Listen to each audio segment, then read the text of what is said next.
In this video, we're going to take a look at Organic Studio's Manganese. Let's jump straight to the end with my opinion.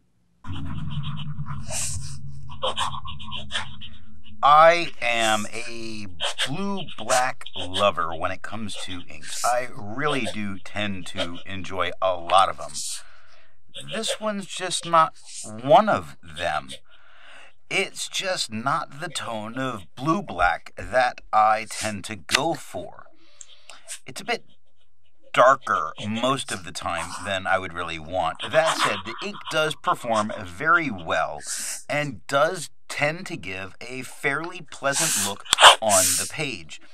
During the writing sample, I will point out there is a time that we get a perfect tone for me, so it does happen, but unfortunately, because the nib it was in, I'm not very good at, I don't get to use that very often. Not a fault of the ink. This does, as you may see right here, give a blue with a kind of dark gray tone in it. It's not horrible. It's not that perfect tone for me. I think it looks very nice here. I really do. And I think if this is the tone of blue-black that you go for, this is amazing. Just not the right tone. Blue-black's such an interesting color for that very reason that there's so many that really fall within that realm. I kind of wish I liked it more. I just sadly don't.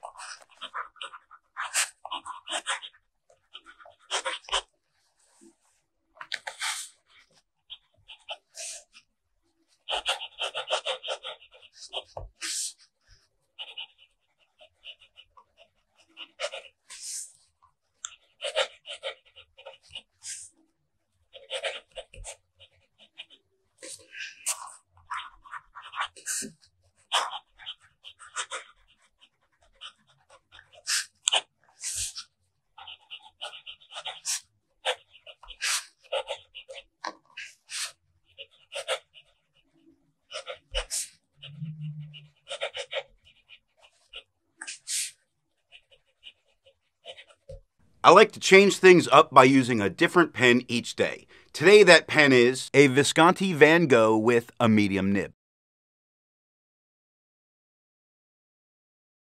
It's inked up, used for a day, and used to take the notes for this video. To see how I arrived at that opinion, let's take a look at the first writing sample done on Clairfontaine. Looking at the standard AHAB, we see that we get a very, very dark blue, almost black looking. We get no feather, no spread. I'm going to say that there actually is a little bit of shading. You're going to see it in the word get on the fourth line. You're going to see it in government. You're going to see it in the number 1688. So it's definitely there. I just see it as mostly coming out kind of black here.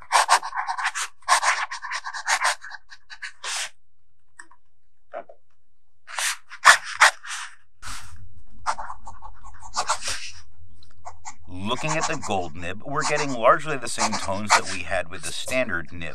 It's got no feather, it's got no spread. It certainly shades a whole lot better than we had with the standard nib. I think it looks really nice for what it is here. If the tone was right for me, this would be hands down the winner. The tone, it's just too dark, but this is, again, it's very nice, very easy to read.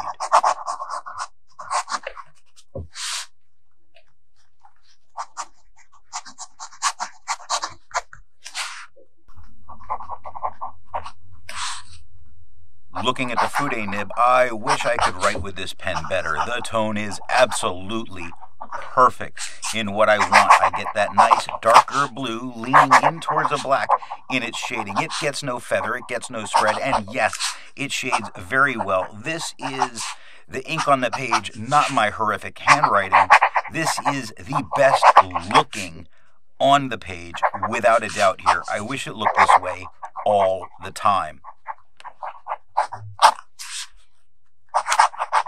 Looking at the back of the page, you see that we get very minimal for ghosting, almost really none, not a problem for using the back of the page, no bleeding whatsoever. To have a range of experience with this ink, all of the writing samples are done with a Noodler's Ahab with an extra fine nib.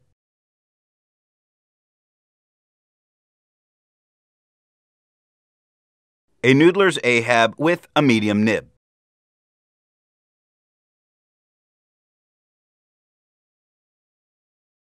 A Noodler's Ahab with a 1.1 stub nib.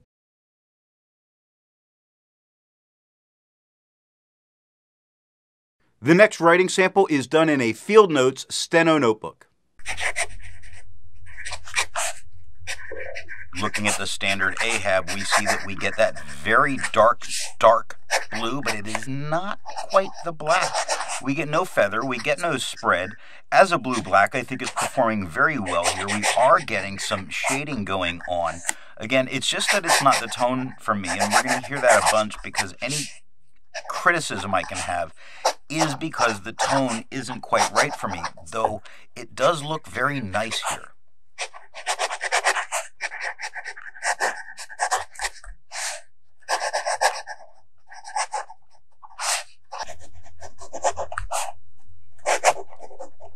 Looking at the gold nib, we see that we get about the same tone that we had with the standard Ahab. We get no feather, we get no spread, we get less shading than we had with the standard Ahab nib, but there is a little bit there. I really don't want to say that it's shading very much because it didn't shade a ton with the standard nib, and it's definitely doing it less here.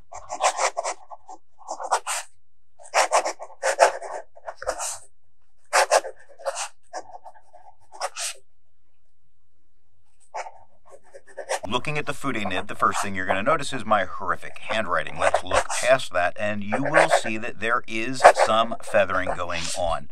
Fairly consistently, especially on the second line, much higher feathering than normal. There is some spread. I don't see people really using the Fude on this very often. It's just a fun test. I like the darker blue that I'm getting here. I'm not really seeing any shading, but we rarely see it on this paper. Looking at the back of the page, we see that this ink is a little bit more aggressive. It's getting very deep into the page. You can't use the back of the page as a result of this, but it did not come through and touch the page underneath, so no bleeding. I agree with Vita. There's a lot to learn by doing multiple chromatographies.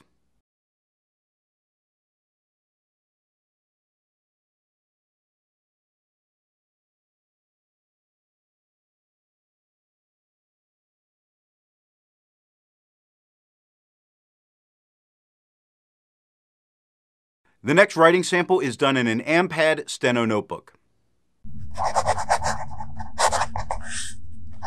Looking at the standard Ahab nib, we do get some feathering fairly consistently the whole way through.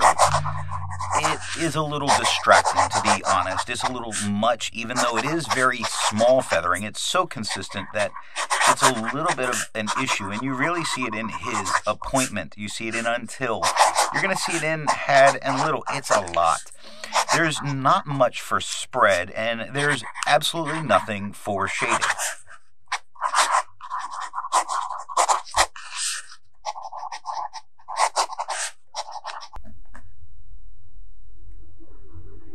Looking at the gold nib, this is rather surprising because there is some spots where some feathering occurs, but the feathering is not nearly as much as we had with the standard Ahab nib, which is a little strange. It also doesn't spread as much, and there are a few moments of shading that are going on. You're going to see it in weighted, you're going to see it in 17, in hook, in optics, in book. It's surprising, but it's there. A very big difference between these two nibs.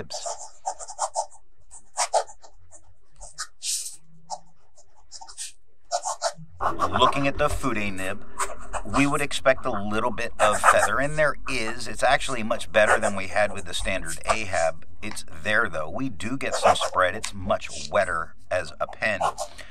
We get no shading. We get a very, very dark blue. It's quite a bit darker than everything else on the page. I don't like how this looks. The tone of the paper has really made this ink not look at its best. Far from it.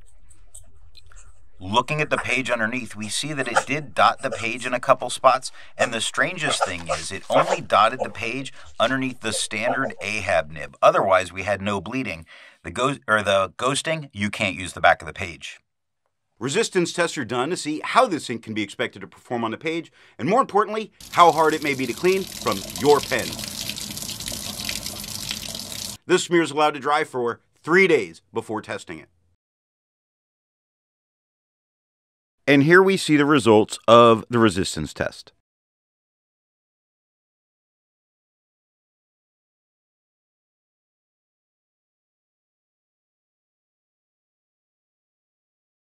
The next writing sample is done in a national Steno notebook. Looking at the standard AmPad, this, as its tone from the paper, looks much more like a faded black than it does a blue-black. It's not feathering, it's not spreading, it's not shading, it's not blue-black, unless you want your blue-blacks to be much more black. I don't care for it. This paper tends to do much better, but with this ink, it is really just giving it that darkest tone and not its best performance.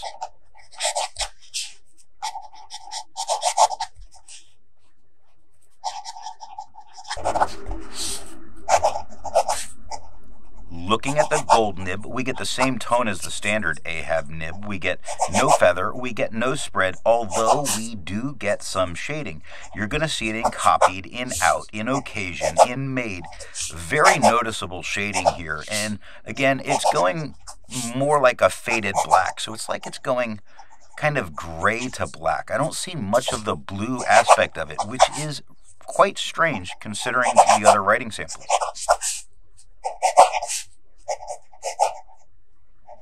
Looking at the Fude nib, this is incredibly interesting. It's the darkest tone on the page without a doubt. But in the lighter areas that were occurring, you do see some of those blue tones showing through that weren't on this paper before.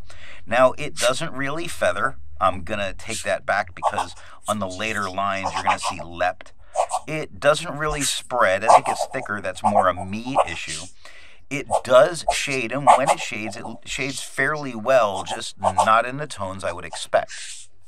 Surprisingly, looking at the page underneath, there were 2 spots that dotted the page, so it did bleed through a tiny bit with the gold and with the Fude. Fude, not surprising. That's the spot that did it. Otherwise, the ghosting is fairly minimal. You could probably use the back of the page. It was only those 2 freak spots that bled. With over 1,000 inks reviewed, let's take a look at some color comparables. Here is Califolio Bon Espérance.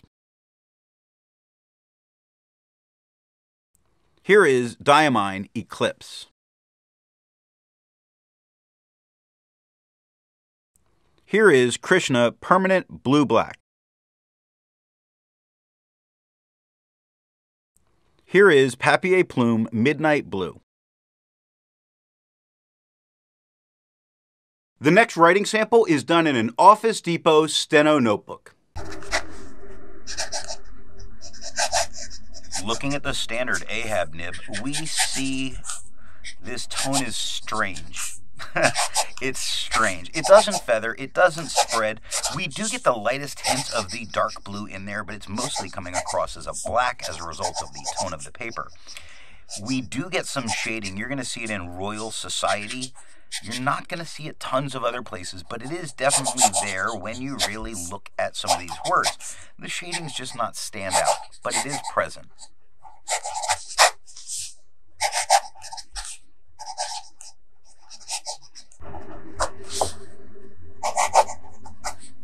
Looking at the gold nib, we see just a little bit lighter than we had with the standard AmPad nib, which is backwards from what we typically see. We get no feather, we get no spread, so with that, this is doing very well. We do get some very light shading, as in some darker areas. You see it in Surprised and in One or in Committee. Some darker areas. I think the shading that's happening here with this ink is fairly nice. I'm very pleasantly surprised, especially on this paper. Looking at the Fude nib, this looks like a blue-black. Not a perfect blue-black, but a blue-black. Now, it's not feathering, it's not spreading, it is shading, and it's shading really well. I'm going to take back the not spreading, I'm sorry. Look at the word falsehoods, and you will see that there's a lot of spread that occurred there, and it's there. It's not the end of the world, and this is using a Fude nib, so maybe my finding some spread in that and partiality is reaching a little bit. Looking at the back of the page, there was no bleed through that touched the page underneath. It did amazing with that, and I think the ghosting in most cases could be handled so that you could actually write on the back of the page without going insane. While it's nice to compare it to other inks in the same color family, I'd prefer to find an ink that complements its color on the page. Here is a brown ink by Caran d'Ache, their Chromatics Organic Brown. Here is a red ink by Diamine, their Matador. Here is an orange ink by KWZ, their Orange. Here is a magenta ink by Roher & Klinger, their Iron Gall Scabiosa. The last writing sample is done on 20-pound copy paper. Looking at the standard Noodler's or Ahab nib, you see that this does feather quite a bit and constantly. Now that said, with this paper, I'm going to say that feathering is really doing very well. It does spread, but again, that spread is really under control and not the end of the world. You're not getting any shading, but we don't expect that on this paper. So in the end, this ink did incredibly well on this copy paper.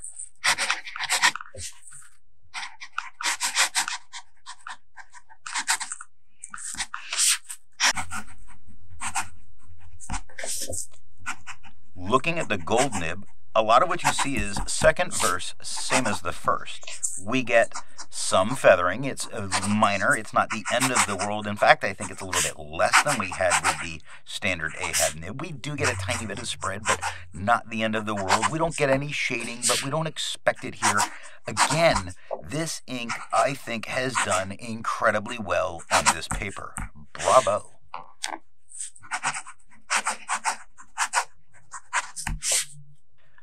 Looking at the Fude nib, the most noticeable thing is how you see much more of that blue coming through.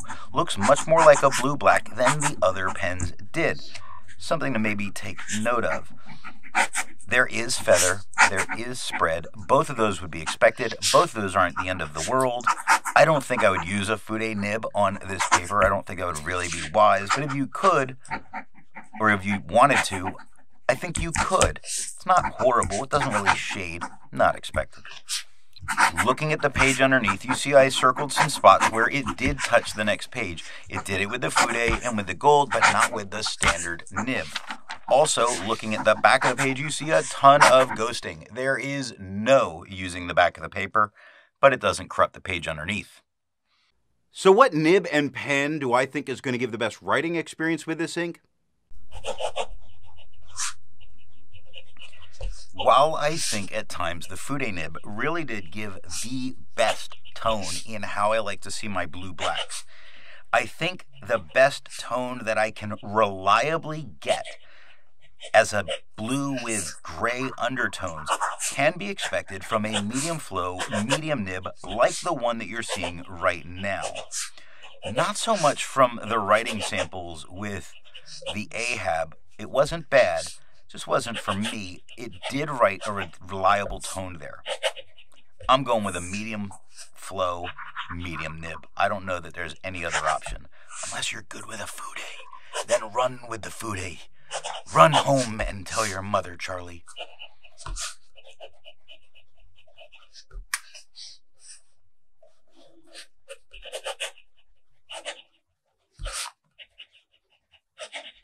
I hope you got something out of this video, and if you want to support the channel, you can over on Patreon.